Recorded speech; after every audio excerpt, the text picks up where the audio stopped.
ન્યૂઝમાં આપનું સ્વાગત છે। સાબરકાંઠા જિલ્લાના શ્રમિકોના સ્વાસ્થ્યની સુખાકારી માટે જિલ્લા કલેક્ટર લલિત નારાયણ સિંધ સાધુના હસ્તે ધન્વંતરી આરોગ્ય રથને લીલી ઝંડી આપી પ્રસ્થાન કરાવવામાં આવ્યું। ગત તારીખ 12/3/2026ના રોજ મુખ્યમંત્રી ભૂપેન્દ્ર પટેલ દ્વારા ગાંધીનગર સચિવાલય ખાતે BOCW building and other construction worker welfare board અને EMRI ગ્રીન હેલ્થ સર્વિસીસના સંયુક્ત સહયોગથી 50 ધન્વંતરી આરોગ્ય રથ એમ્બ્યુલન્સનું લોકાર્પણ કરવામાં આવ્યું હતું।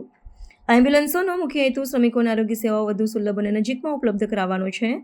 જે અંતર્ગત સાબરકાંઠા જિલ્લામાં ડાર ખેડબ્રહ્મા લોકેશન ખાતે એક ધન્વંતરી આરોગ્ય રથ એમ્બ્યુલન્સ ફાળવવામાં આવી છે, જેને કલેક્ટર કચેરી ખાતે કલેક્ટર શ્રી લલિત નારાયણ સિંધ સાધુના હસ્તે લીલી ઝંડી બતાવી પ્રસ્થાન કરાવી કાર્યરત કરવામાં આવી છે। એમ્બ્યુલન્સ ખેડબ્રહ્મા તથા આસપાસના ગામોમાં સેવા આપશે। મુખ્યત્વે શ્રમિક વર્ગને પ્રાથમિક આરોગ્ય સેવાઓ, મૂળભૂત લેબ ટેસ્ટ, ગર્ભાવસ્થા પૂર્વ આરોગ્ય તપાસ, આરોગ્ય સલાહ અને જાગૃતિ, ઈ નિર્માણ કાર્ડ બનાવવાની જેવી આરોગ્ય સેવાઓ પ્રદાન કરશે।